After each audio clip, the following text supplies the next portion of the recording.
Hi, my name is Steve Wiltsie. During 1970 and 71, I was a first lieutenant with the United States Army, assigned to the American Forces Vietnam Network. During the Christmas to New Year's period of 1970, while on R&R in Hawaii, I purchased a Super 8 movie camera and shot several films once I returned to Vietnam. The tape you're about to see is the series of films that I shot, edited together, and then copied to Super 8 film.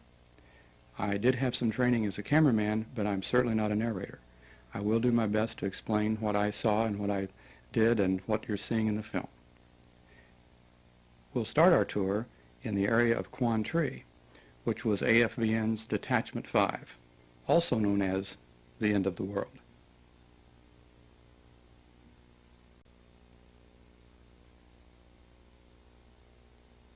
Detachment 5 was located fairly close to the demilitarized zone in far northern South Vietnam. The detachment was made up of several single-story buildings. On the far right, we can see the studio, the television studio and tower, the engineering building. The building with AFVN on the top was the administration building. The next two are barracks buildings, and the last two are the radio broadcasting studio and the detachment's club, or day room.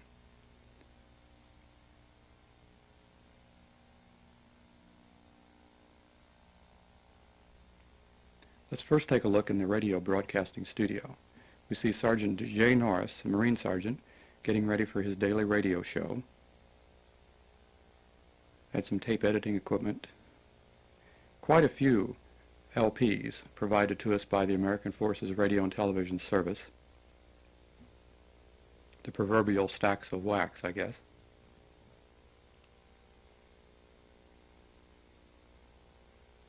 We also had a teletype where we received news from AFRTS, from the U.S. Had an area where we could edit the television weeklies, which came to us on film, in case there breakage or whatever. Next door we had our club, or sort of a break room. Had the required AK-47 chained to the bar there. Had a TV set, of course. Had excellent television reception.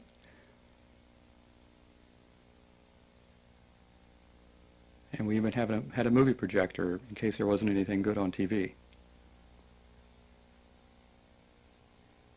And as I said, we had the two barracks buildings. Notice that the guy wires for the antenna were all surrounded by sandbags, as were the roofs of the buildings, to keep them in place during high winds or, of course, during explosions. The administration building housed the office, my office, and also the office for the NCOIC, Sergeant Cannon.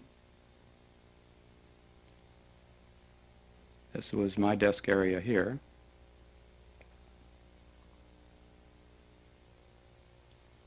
To the right was the of course, the TV to keep track of what was going over the air. The radio that we used, you can see Sergeant Cannon here communicating with headquarters. His desk was just right on the other side of the room. Before I'd gotten here, this building used to be used for something else, but they converted the second part of the building into the OIC's room, also known as, of course, the War Room. And whoever decided to paint it must have had an affinity for Pepto-Bismol, because the entire inside of the room was this vivid pink, which I got used to after a while. My bunk is there with the company safe next to me. This room here used to be the teletype room. I converted it into a closet. I probably had the only walk-in closet in Northern I Corps. Immediately behind my room was a room that we used for visitors. Back outside again, you'll notice that the walkways were all raised because in the rainy season, around the December to February time, it was extremely muddy. This is the engineering shack, where they had lots of test equipment, kept our equipment going, and I think some equipment of some of the local people that had radios and tape recorders that were acting up on them.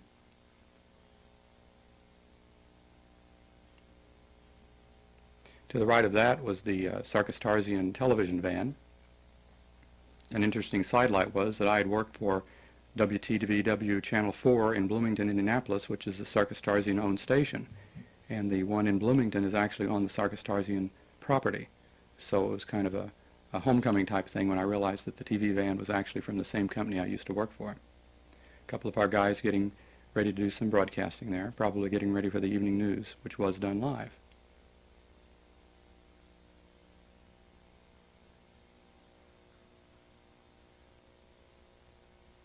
And then, of course, right next to the TV van was the TV studio, where we did news and weather.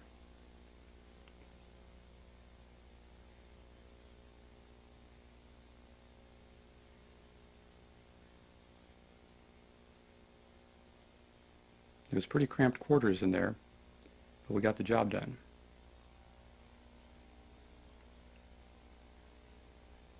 And that was our basically bathing area. Had showers and some sinks in there. Had a water tower up in the back of it. They'd come and deliver water, I guess, about once a week. There's Sergeant Cannon coming out of the one of the more popular spots on our property.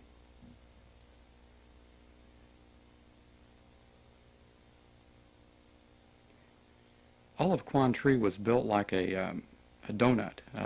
All of the various installations were around the perimeter, so that the enemy did not have a very good target. They could only hit a part of it at one time. So basically everybody was located on the perimeter road, which is what you're looking at here. This is right off of our the side of our detachment's area, right on the perimeter road, looking out into the area past, of course, the perimeter.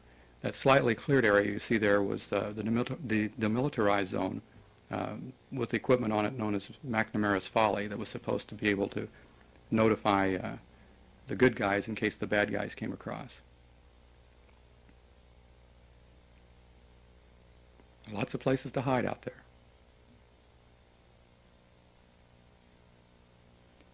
There were Vietnamese civilians working in the fields around us basically all the time, just on the other side of the perimeter.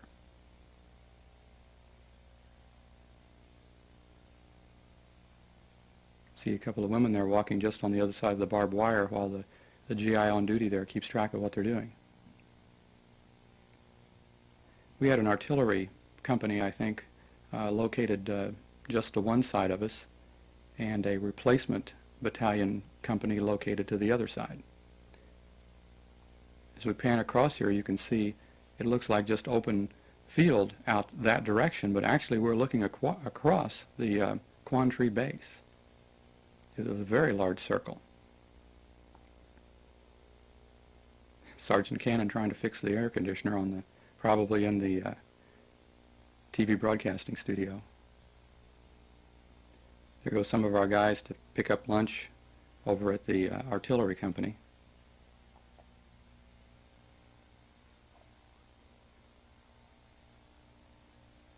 You easily recognize them with those blue shields. Every once in a while they took a break. A little bit of target practice.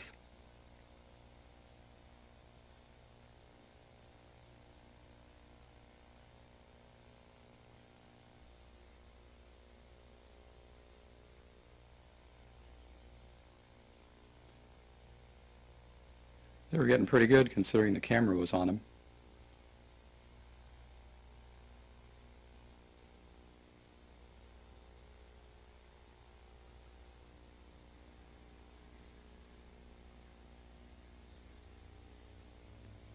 Sergeant Cannon is giving training. You can see some of the mud we'd have standing around. This is a fairly mild time right here, but the rainy season was very rainy. Got fairly chilly too. We had a couple of Jeeps, Cannon Power and Music Power. We sort of acquired Cannon Power.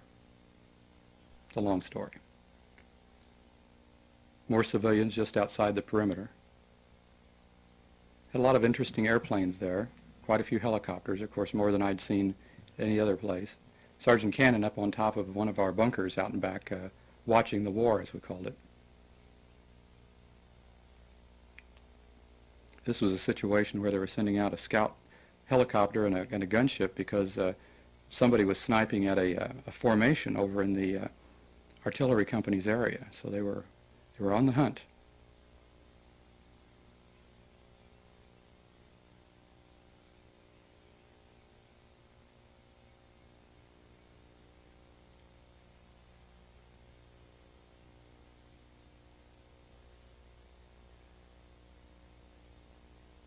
There were basically helicopters going over most of the time every day.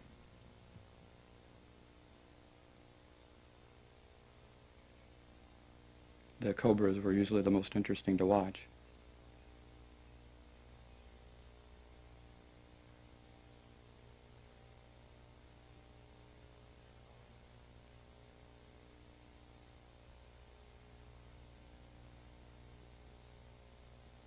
This was an an ammo dump fire on the other side of the base, and it was so far away that we actually could hardly hear the explosions.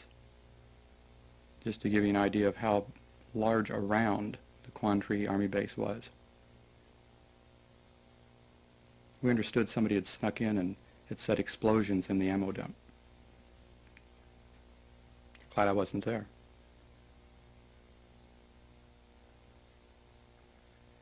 Must have been in January or February see all the mud there.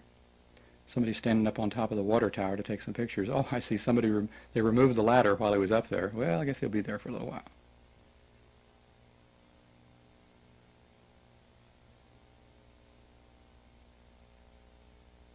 You'll have to excuse the occasional lint in the frame. That's just the way that old Super 8 movies are. This is the replacement company across the road from us. We call it the Repo Depot. That's the captain in charge and his NCOIC. He was a German man. I believe he was a captain. I think it's either his last or first name was Adolf, which of course was kind of funny. But he was a field man. He was an infantry officer, and he kept that place shipshape.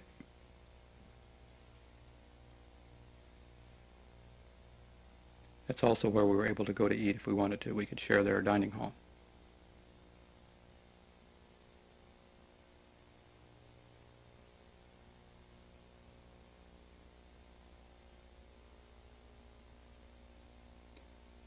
Okay, in this case, we're getting ready to take a road trip in the super truck.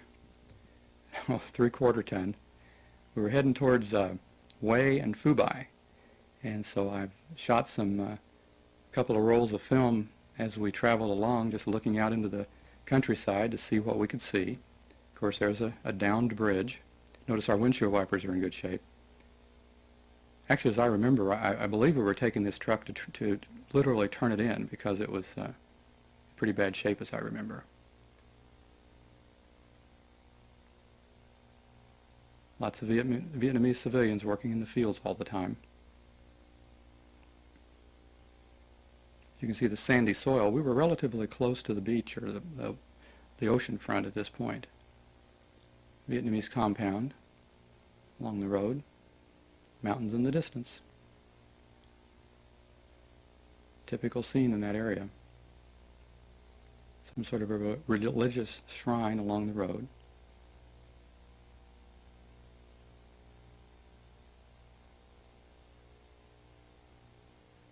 Working the water buffalo. Another bridge in trouble.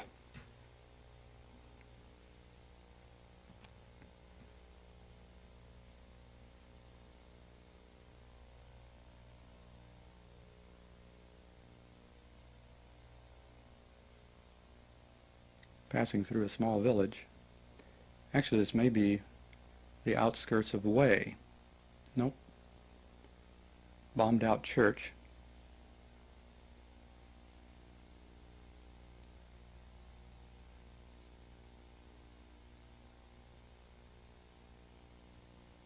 The reason Hue is interesting is because Detachment 5, that is, at this point is in Quang Tri, used to be in Hue.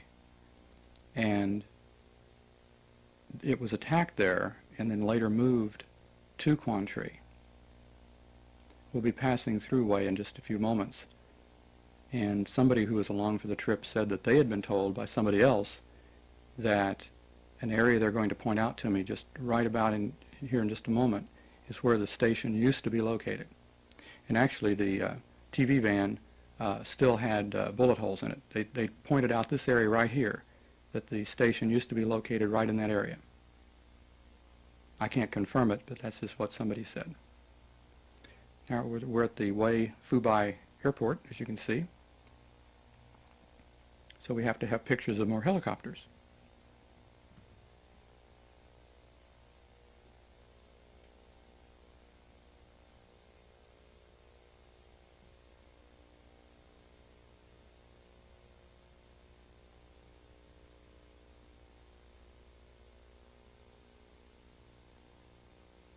But we're not only just going to take pictures of them this time, we're going to take a ride in one. Because once we delivered the truck, we had to get back home. And we're about to fly back to Quang.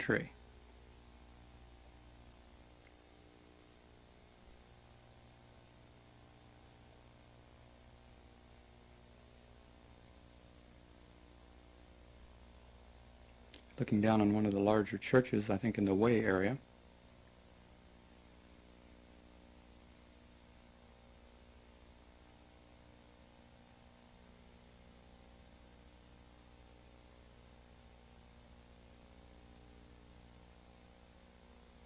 You can see the ocean, of course, from here. Notice the line of helicopters going the opposite direction there. I always like this picture. Okay, there up on the upper right you can see our tower light flashing. The detachment's right below it.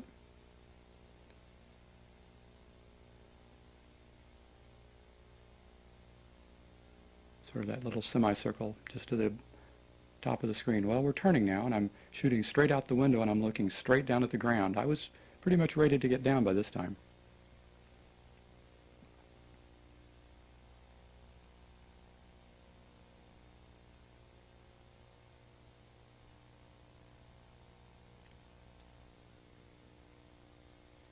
This gentleman here is up on the tower, well over halfway. It was his last day. He was getting ready to leave, and why he thought that it was a good day to climb the tower, I have absolutely no idea, but at least we have that on record. And he was way up there.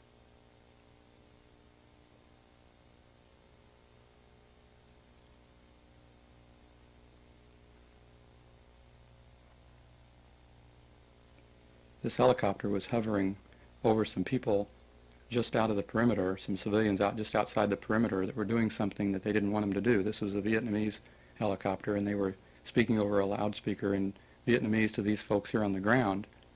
I guess they were telling them to leave or whatever, and so later the helicopter left, and as you can see, it had a really big effect on them. They're still right there.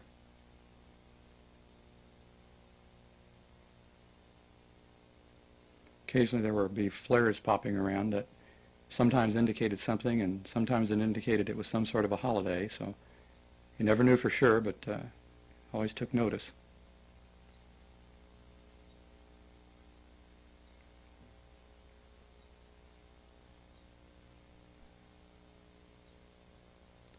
And now it's time to leave our little trip to Quang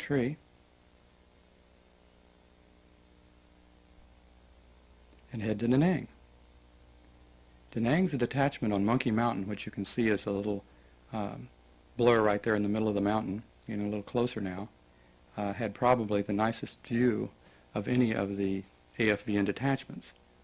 Monkey Mountain basically rose straight out of the sea from a flat peninsula, and it provided an incredible view of the Bay Area.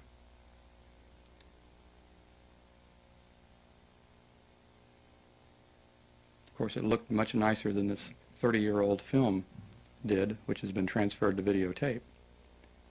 On the the left-hand side there, that sandy area was the in-country R&R area that was there at Da Nang. Of course, they had a thriving shipyard.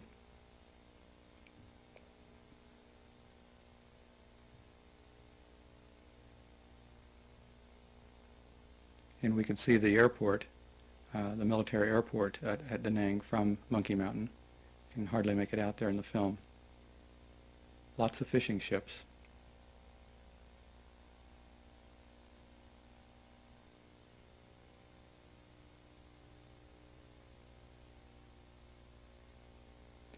They were using the detachment's Jeep probably for an unauthorized purpose of tearing down a building.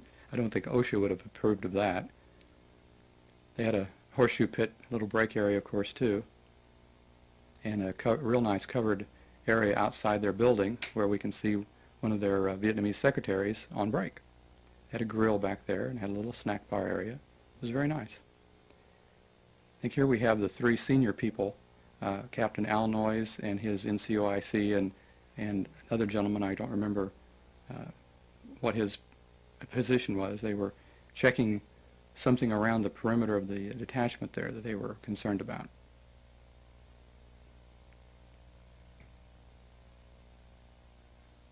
It's one of the hospital ships that you'd typically see docked offshore there in Da Nang. I don't know if that was the USS Hope, but it sure looked a lot like it.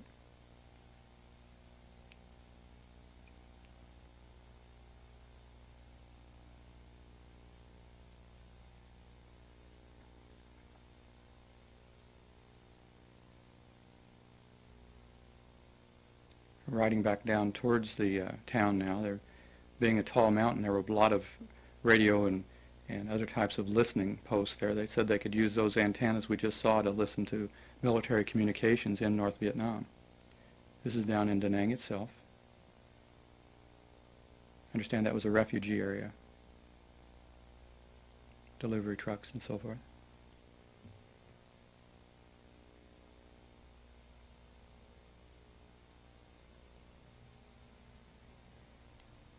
Quite a mix of architecture.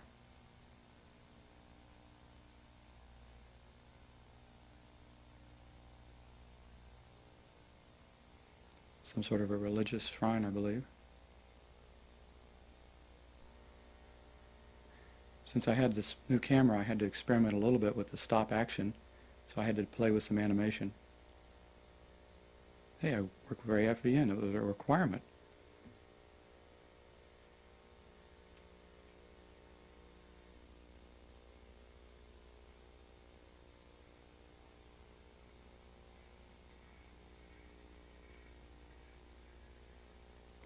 I'd come across a plant, I think possibly on Monkey Mountain, that kind of fascinated me. Found out later, I think it's called the sensitive plant. When you touched it, it would close up. But I hadn't seen anything like that before, so I had to get it on film so I could send it home.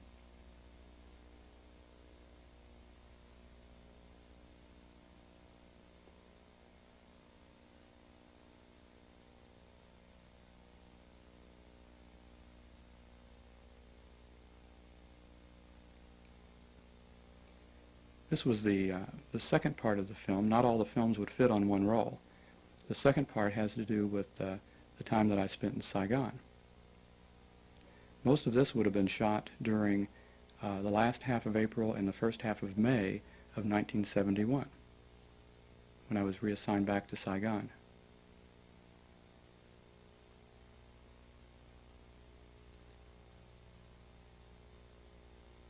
It's one of our AFVN Jeeps.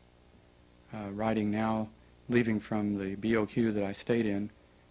They'd come to pick me up that morning. We will see some typical Vietnamese street scenes, see how the traffic flows.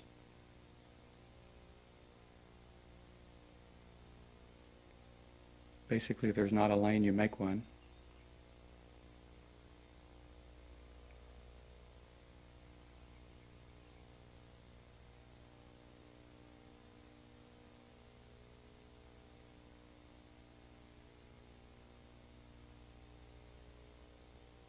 Lots and lots of motorcycles. A couple of military jeeps, or Vietnamese military jeeps with families in them.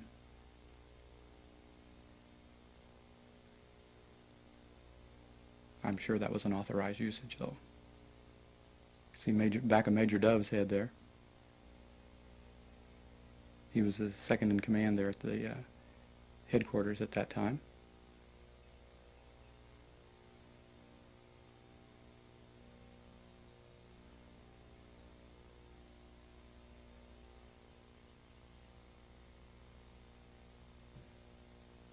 I was really fascinated. Notice this gentleman going on the left-hand side of the yellow line. That's, of course, absolutely nothing. Basically, what would happen at a stoplight, if everyone was stopped, the traffic would fill to the left as far as it would have to go to get a clear shot going across the street, even if that meant getting on the left-hand sidewalk. I have seen that happen too at a stoplight where people continued filling to the left, in the wrong lane in other words, all the way to the sidewalk, just so when the light changed they would have a clear shot.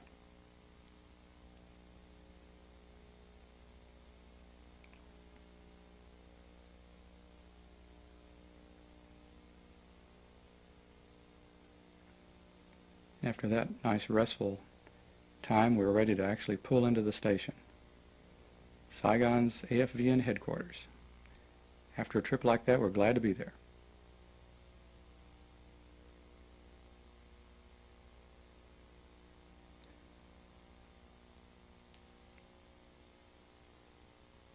This was the main tower there at the headquarters station. Notice the bunker partway up. That was manned at night by AFVN or by a Vietnamese military or guard, as well as several other bunkers.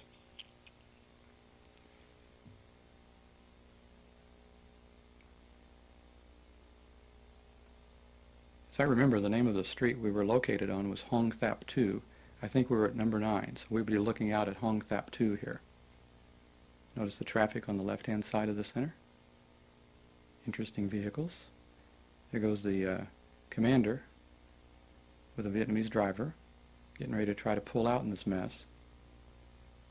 Notice down the street, right in the center of the frame, with a big emblem on the top of his hat, is a policeman. Supposedly, I guess, in charge of all this. Notice how many people were driving on the left-hand side. Right next to us was the Vietnamese station. They had guards, and they'd had some attacks there.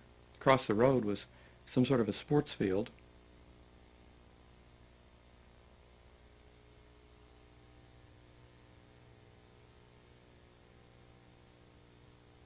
I think these are scenes of the university there in Saigon. At least the one that was closest to the station.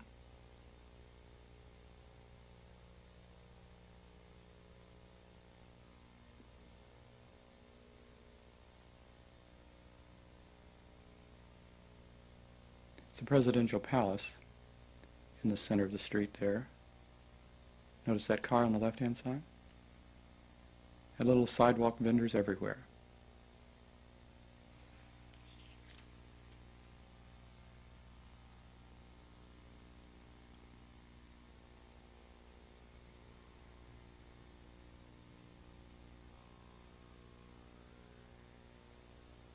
These are simply shots of different buildings around. I believe that was the U.S. Embassy there.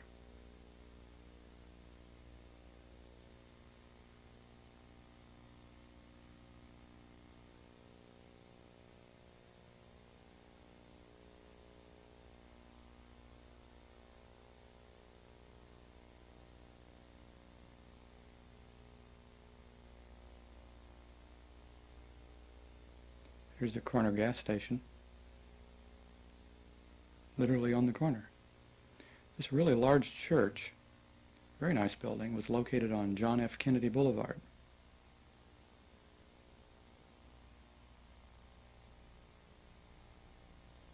Some sort of a monument or shrine in the middle of the street. There's a traffic circle. The presidential palace a little bit closer.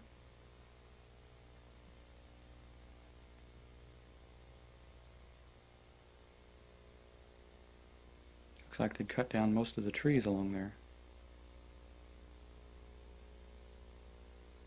Suppose that's less things for snipers to hide behind or something. This is one of the BOQs, actually of course an old hotel that had been converted into a BOQ. This was the one called the Splendid, which I'm assuming used to be the Splendid Hotel. So looking out from the roof of the Splendid, I stayed there during my second time at Saigon, which was during this April to May time period of 1971. Notice the tape on the windows to keep the glass from shattering as much during an explosion.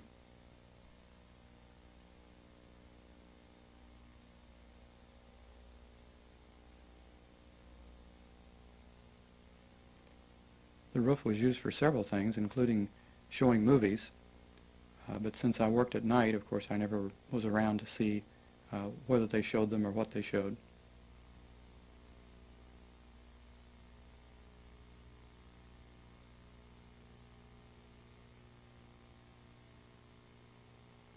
Quite a variety of roof lines. There's a little house on top of another building on top of another building, I would imagine.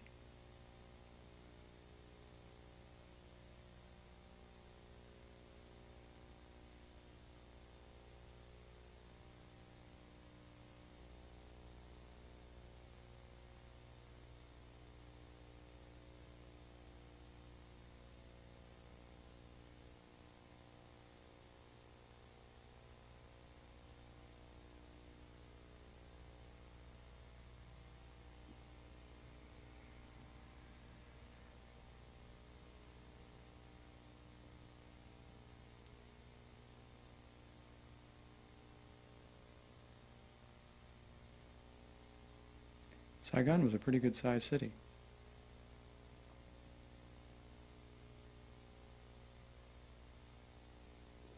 This was a horse training track that could be seen from our roof vantage point there at the Splendid in somebody's garden.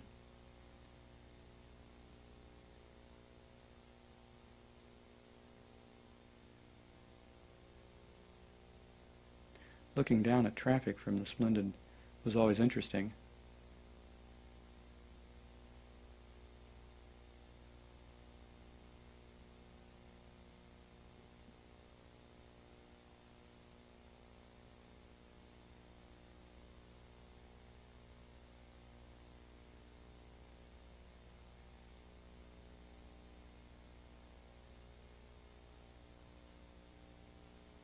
I believe that's a family of 4, and probably like a Honda 50.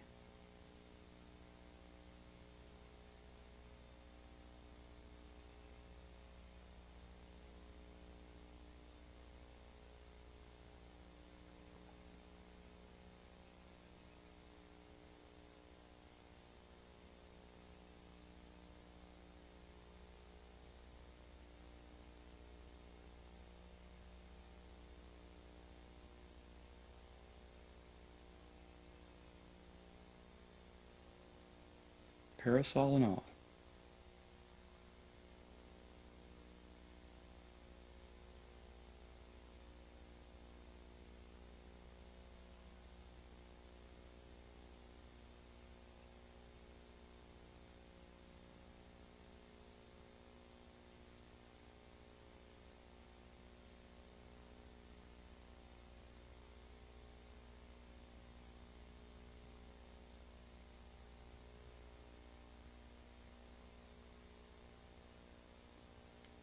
This was a religious building of some sort that was being constructed.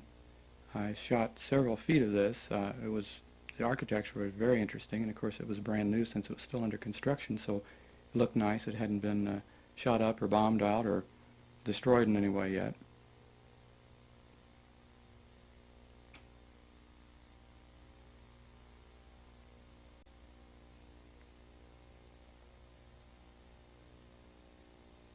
As you can see, the scaffolding was mostly wood.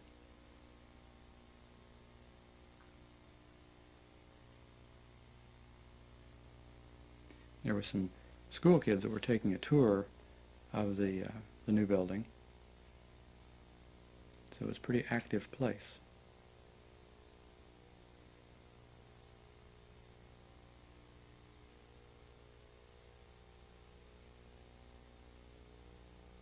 There are some of them now.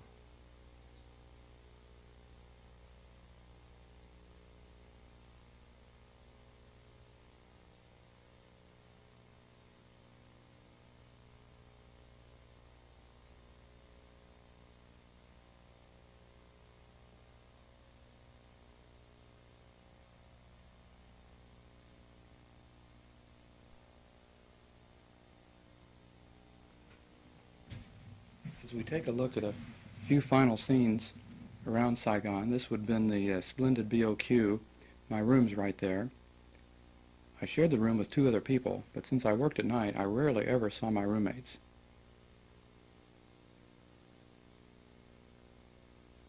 Matter of fact, the roommates could have changed and I wouldn't even have known it.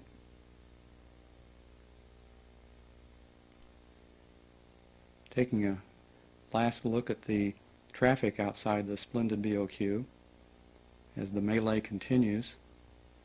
The policeman in the lower right-hand side of the screen watching what's going on. This is pretty much the end of the tape. As I said, I'm certainly not a narrator. I hope that you've enjoyed this. It was certainly interesting to look at it after all these years again. And as we watch 4 schoolgirls ride out of sight on a Honda 50, we'll say goodbye.